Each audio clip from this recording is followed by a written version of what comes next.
La France a finalement accepté d'accueillir l'Ocean Viking, le navire humanitaire qui transporte 230 migrants recueillis en mer il y a 3 semaines.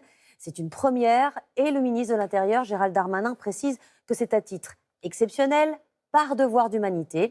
C'était selon lui à l'Italie d'ouvrir ses ports et en guise de protestation, Paris annule l'accueil qui était prévu de 3500 autres migrants. Julien Nény, Justine Veil.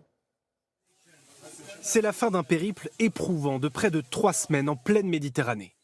C'est là, entre les eaux françaises et italiennes, que plus de 230 migrants, dont 57 enfants, survivent à bord du Ocean Viking, un bateau de secours, dans des conditions sanitaires très difficiles.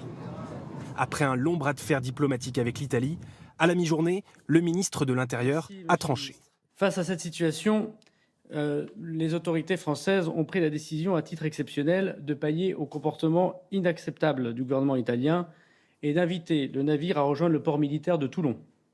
Il devrait y arriver ce vendredi 11 novembre en début de matinée. Les migrants qui avaient fui l'Afrique par la Libye toucheront donc terre demain dans le Var. Une première en France pour ce type de navire.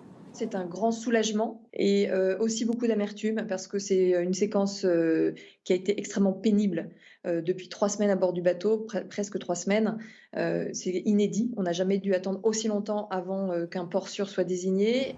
À leur arrivée à Toulon, les rescapés seront pris en charge par les agents de l'OFPRA, l'Office français de protection des réfugiés. C'est là, à l'intérieur de la base navale, que les autorités décideront au cas par cas s'ils peuvent rester sur le territoire français ou non. Si le droit d'asile leur est accordé, la France accueillera un tiers des bénéficiaires. Les autres seront pris en charge par d'autres pays européens, dont l'Allemagne. En attendant, l'affaire est devenue politique. Si Marine Le Pen dénonce la décision du gouvernement, en acceptant pour la première fois qu'un bateau débarque des migrants dans un port français, Emmanuel Macron lance un signal dramatique de laxisme. La France insoumise, elle, s'en félicite. Le devoir de nos pays est d'accueillir les gens quand ils sont dans une situation de détresse comme celle-ci et de faire en sorte que, une fois qu'ils sont là, ils soient pris en charge pour que personne ne meure parce qu'ils ont traversé la Méditerranée.